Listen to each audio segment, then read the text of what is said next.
dia, Tia Eline aqui de volta, né, com mais um vídeo aula.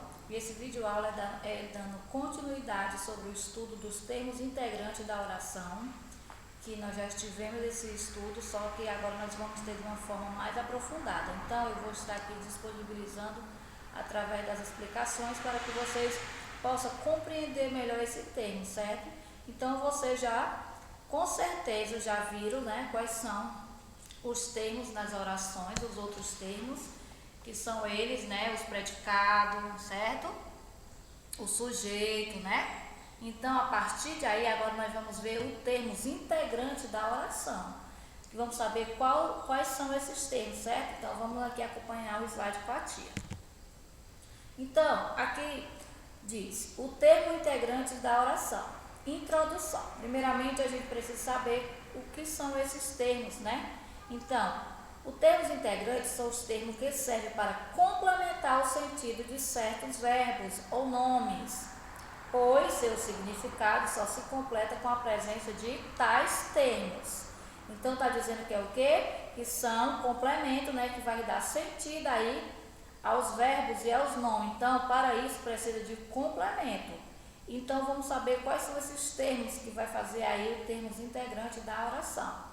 Primeiramente, a gente vai ver, temos o complemento verbais, que está relacionado ao objeto direto e indireto, e com o complemento nominal, certo? E tem aí o agente da passiva.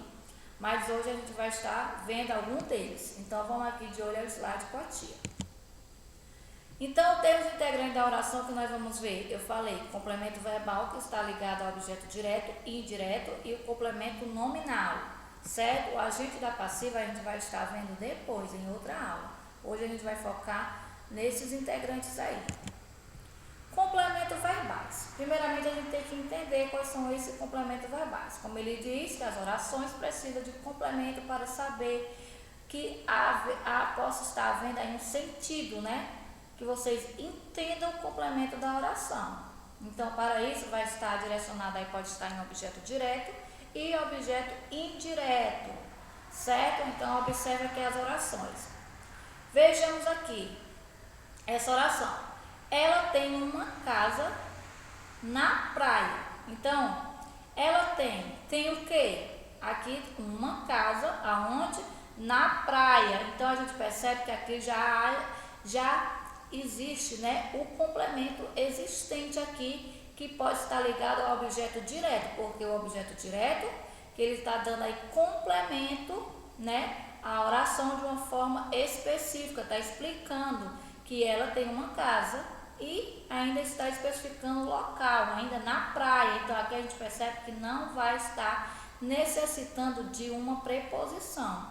Aqui ele vai estar ligado por artigo, né? Substantivo, certo? Então, vamos ver. Aqui nós temos aqui nessa oração VTD mais objeto direto, né? Que é verbo transitivo direto. Aqui o verbo transitivo direto mais objeto direto, que é o complemento de uma casa, certo? Então, vamos entender agora a outra frase, a outra oração. Necessitamos aí de ajuda.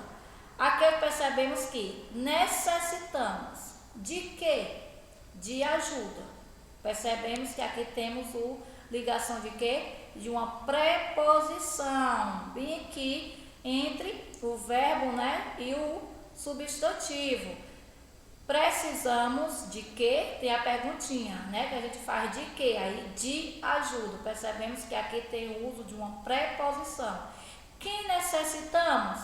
Aqui alguém necessita, né? Faltou aqui nós aqui, ó. Nós necessitamos, aqui o sujeito está oculto, né? Mas necessitamos de ajuda. Percebemos que alguém necessita de ajuda. Então, percebemos que aqui, quando há uso de uma preposição ligada a uma oração, a outra, temos aqui o quê? O objeto indireto, verbo transitivo indireto, mais objeto indireto, certo? Porque está ligado aí com o uso de uma preposição. Vamos entender aqui a explicação de uma forma mais complexa. Objeto direto. Percebemos que o objeto direto é o quê? É o complemento de um verbo transitivo direto, Ou seja, o complemento que normalmente vem ligado ao verbo, sem preposição, indica o ser para qual se dirige a ação verbal. Então a gente percebe que aqui o verbo, o objeto direto não vai estar ligado de preposição, certo? Então é quando aqui na oração ele vai estar aqui, né, mostrando pra gente. Eu comprei o quê? Um carro novo. Aqui está se dirigindo à ação verbal de uma forma, né, de complemento objeto direto sem o uso da preposição. Está ligado ao verbo. Eu é quem, o eu está sendo o sujeito. Comprei é o que? É o verbo transitivo direto. Um carro, o carro é o objeto direto, um carro novo, certo? Também o objeto direto pode ser representado por substantivo. Como assim, tia? Como é que pode ser representado através do substantivo? A gente vai ver aqui na explicação da oração. Pedro vendeu o quê? A casa. Aqui ele está especificando que Pedro vendeu a casa. Então aqui o Pedro aqui não é o sujeito, o que vai ser não vai ser o substantivo. O que vai ser o substantivo aqui é a casa, é o que está predominando, se dirigindo à ação verbal, certo? Ó, Pedro vendeu o quê? A casa. A casa passa a ser substantivo e aqui não é preposição, aqui é o quê? Artigo. Então é objeto direto, porque não tem uso de preposição, certo? Então vamos aqui para a outra explicação. Já o objeto indireto é o complemento verbal de um verbo transitivo indireto. Verbo transitivo indireto, isto é, o complemento que se liga ao verbo por meio de preposição. Então aqui, gente, é fácil a gente estar sabendo quais são os verbos objeto direto e objeto indireto. A gente vai estar ligado aí, sempre prestar atenção por meio das preposições. Então vai ter a explicação aí para você estar entendendo. Eu gosto da primavera.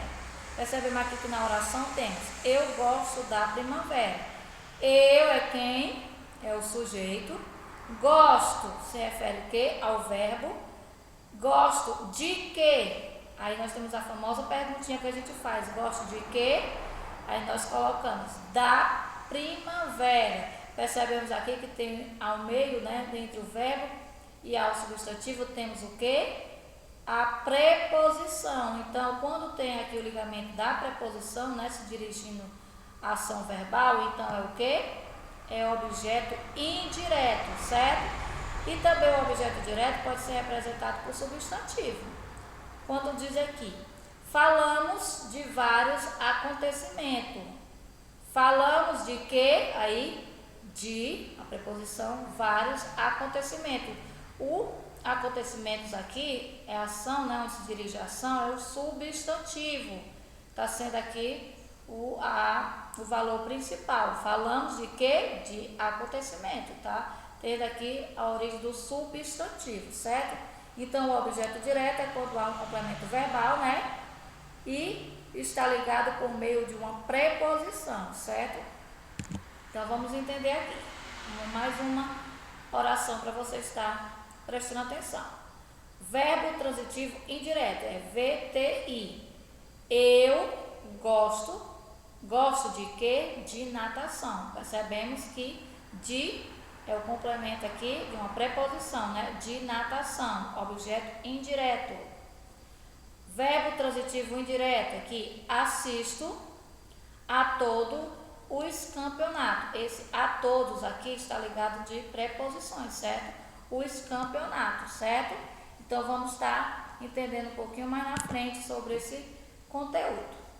Os objetos direto e indireto por pronomes pessoais oblíquos e átomos. Agora a gente vai entender esse objeto direto e indireto com pronomes pessoais oblíquos e átomos. Vamos prestar atenção quando é que há esse surgimento, né, de pronomes pessoais oblíquos e átomos em orações com objeto direto e indireto. Os pronomes oblíquos são eles.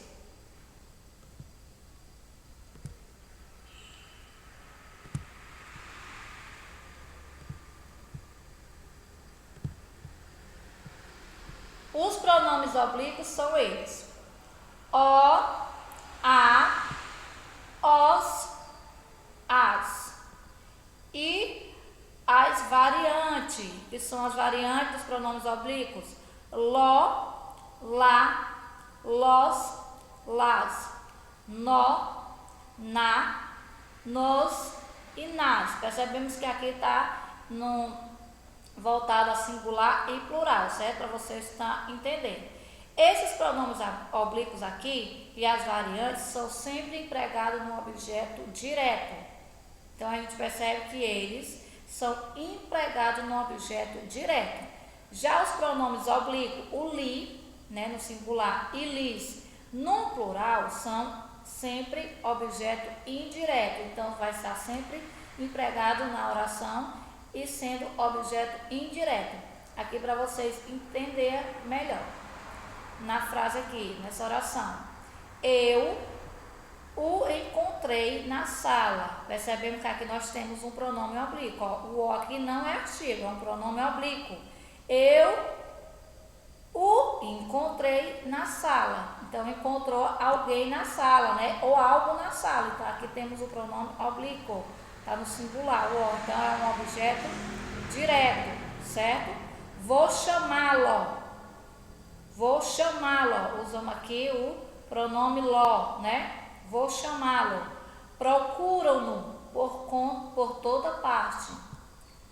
Eu lhe entregarei o envelope. Percebemos que nas três primeiras orações é objeto direto e na última, eu lhe entregarei o envelope, é objeto indireto, porque tem o pronome li no singular. Pode estar no singular ou no plural, vai depender da aplicação da oração. Certo? Então, vamos prestar atenção aqui. O objeto indireto. Atenção! Quando o objeto indireto for representado pelos pronomes pessoais oblíquos, né? Percebemos que quais são eles? Os oblíquos átonos, que é o mi, ti, lis, nos, vós, lis. E pelo reflexivo si, não será precedido de preposição. Então, na verdade, o que ele quer dizer? Que quando o objeto indireto for representado, né, pelos pronomes pessoais oblíquos, átomos, esse aqui é os átomos, né, e ele não vai ser precedido de preposição. Então, na oração não vai ter a preposição, e se vai passar a ter o quê? Vai ter os pronomes oblíquos átomos. Por exemplo, aqui na oração: a vida naquela cidade me, está usando o pronome me, né, pessoais oblíquos, né, me agrada muito. Então, a vida naquela cidade me agrada muito. Então, está fazendo o complemento aqui da oração e está sendo objeto indireto, certo?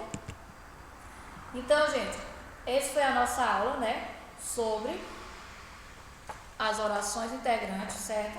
Os termos das orações integrantes que a gente viu aí no slide, que está lá, né, exposto para vocês no livro didático de vocês, também na página 10, com a explicação, certo? E a tia vai estar explicando aqui, dentro do grupo, lá no grupo, vai estar direcionando as atividades que vai estar direcionada a esse conteúdo. Lembrando que vocês já tiveram a primeira aula sobre esse conteúdo e a gente agora vai fazer o complemento das outras atividades referentes a esse mesmo conteúdo. Então, agora a gente explicou de uma forma mais aprofundada, certo? Então, aqui a tia deseja que todos fiquem com Deus e até a próxima aula. Beijo!